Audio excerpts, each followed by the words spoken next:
America's darkest hour. Overnight it's reported that up to 25,000 people may be missing. This morning there's confirmation that many are still alive under the rubble. Wednesday, the 12th of September, you're watching a special edition of GMTV today as the world comes to terms with the worst terrorist attack in history. Yeah, it's 6 o'clock here in the UK. It's 1 o'clock in New York, where rescuers are battling to save the lives of up to 25,000 people, still thought to be trapped in the debris of the World Trade Center. Now, while you've been sleeping, the number of dead and injured is becoming clearer. 300 New York firefighters are presumed missing. That is half of the city's whole brigade. 85 police officers are missing. Up to 800 people are thought to have died in the Pentagon in Washington. Thousands trapped in the New York rubble, and in the past few hours there are reports of calls from those people on their mobile phones.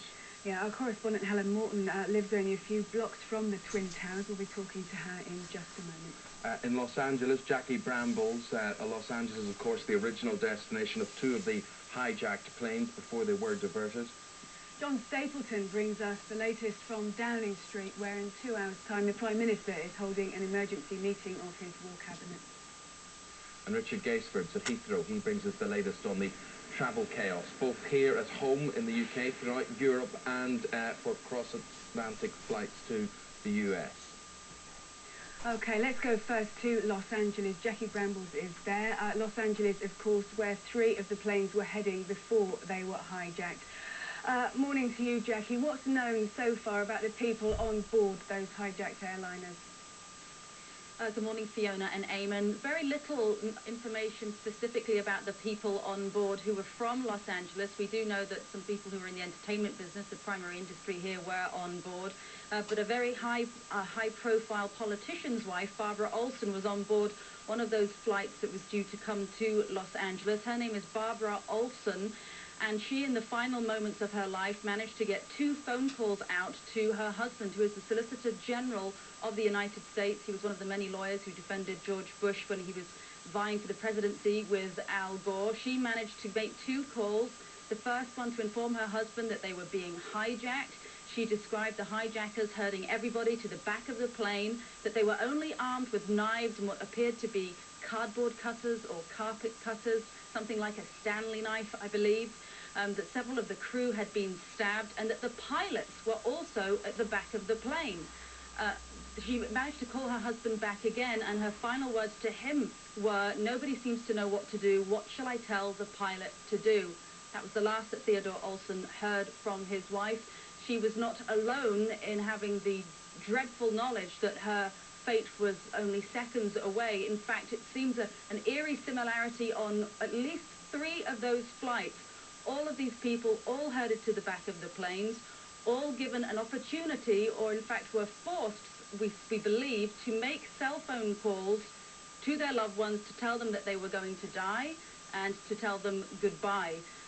Several of these phone calls have obviously got through, and what an awful, awful phone call to take for the many relatives on the receiving end of that. Yeah, unimaginable, Jackie, unspeakable. America then must be in total shock, as is the rest of the world, but particularly in America, obviously. Well, they're just not used to it, Fiona, over here, to have terrorism on their shores. 6 years ago, we had the Oklahoma City bombing. That turned out to be domestic terrorism, and in some small, odd way, gave some comfort, I think, to the Americans that at least their borders hadn't been breached by foreign enemies. This, however, people in America cannot believe that this has happened. I mean, obviously, this is the biggest act of warfare from terrorists ever. It's unprecedented, but that such a well-coordinated, absolutely sadistic, evil plot of mass murder was allowed to happen in New York and Washington, D.C., with apparently no former intelligence known from the CIA. They had not a clue that this was coming. Indeed, a lot of the intelligence community was here in California at the time of those hijackings and crashes for their annual conference. So I think people are absolutely stunned. It hasn't sunk in at all with the people that I've talked to today. Just complete disbelief. The whole country went home en masse. Nobody went to work. All the buildings shut. Certainly Los Angeles was a ghost town today. Absolutely everything shut down. We're on the 14th floor of our tower block building in the north of Los Angeles. We were about the only people who were left in the building. Nobody felt safe. And I think this is a nation brought to its knees and in complete shock that they are not as impenetrable as they believe themselves to be, being the world's #1 superpower. All right, Jackie, we have to leave it there. Thanks very much indeed. Jackie Brambles live from Los Angeles then. Security implications there from Jackie Brambles, and obviously with no one sure where the next attack could be. Britain is on full alert. We go to John Stapleton in Downing Street. John, what's happening there today? Yes, good morning, Eamon. Britain on a state of high alert, the biggest security operation, in fact, since the Gulf War. In just under 2 hours' time, there'll be a meeting of the Civil Contingency Committee in number 10 Downing Street behind me. That is, in effect, a war cabinet of the Prime Minister, the Defence Secretary, the Home Secretary and the Foreign Secretary, along with military personnel, MI5 and MI6, and they will review the security situation in view of overnight developments. Already no planes overhead in central London, as you know, Eamon. If you stand here in Downing Street, normally you've got planes going overhead all the time. Absolutely silent this morning, and a very high level of security at airports and ports throughout Britain, as well as in all the government buildings in Whitehall and Westminster behind me. And last night in Grosvenor Square at the US Embassy, a very moving candlelit vigil by some of the many thousands of American people who live in the UK, some of whom, of course, will have lost relatives in this atrocity, others, of course, who will simply not know what's happened to their loved ones. So that ceremony taking place in Grosvenor Square last night, Eamon. Right, quite a united response then across Europe. The Prime Minister has been in touch with other world leaders. Yes, he has. Yesterday he was in touch with the French President, the German Chancellor and the Russian President. He also warned all Britons, those living abroad, particularly in Muslim countries, to be on their guard, and he warned also about the possibility of further atrocities in America.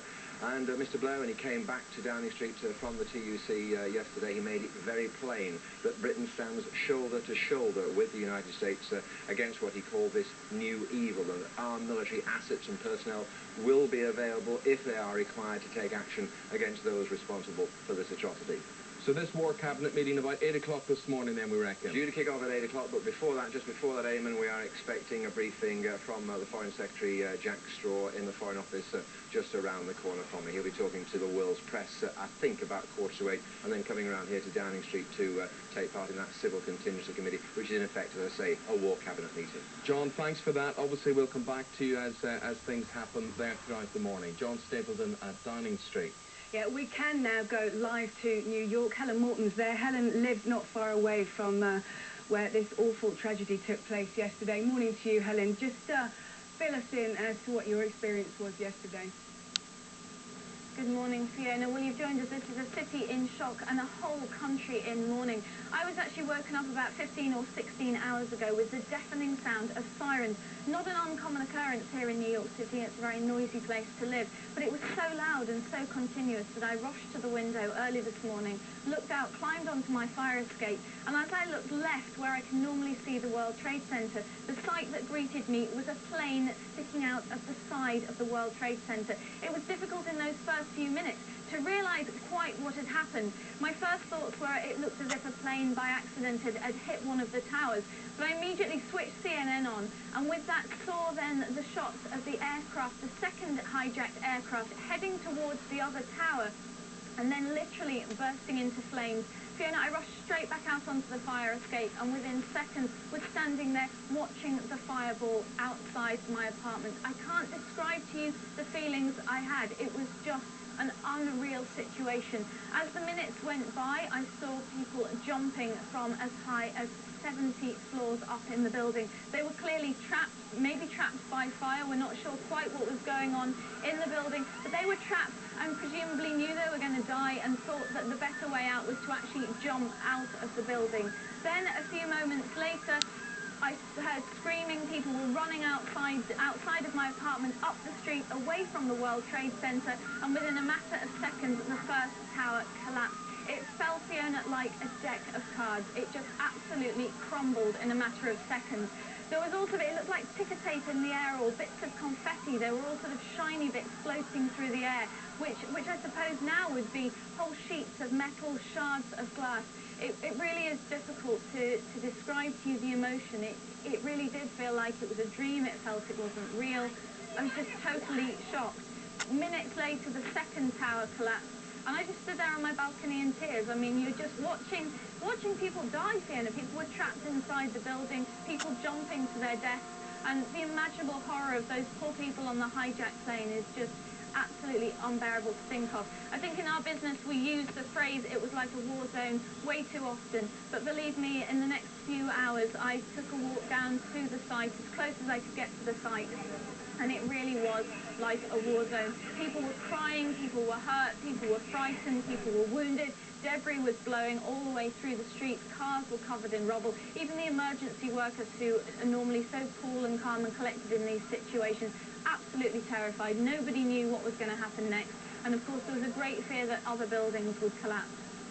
All right, Helen, we'll leave it there. We'll be back with you, obviously, throughout the morning. Helen Morton, live from New York now.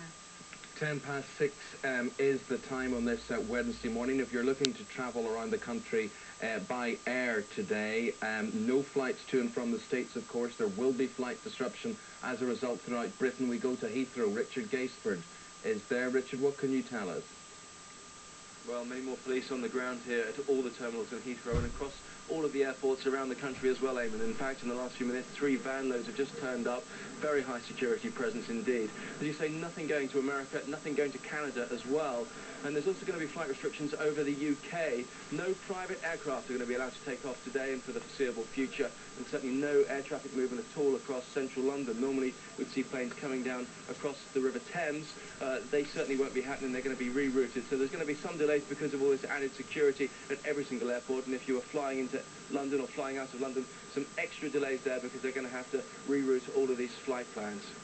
And advice for people travelling today, Richard? Obviously, there will be a knock-on effect, whether you're travelling out of Heathrow or one of the regional airports around the country. Yeah, there's going to be delays for everybody because of all the extra security. Don't bother turning up at the airport if you're going to be flying or planning to fly to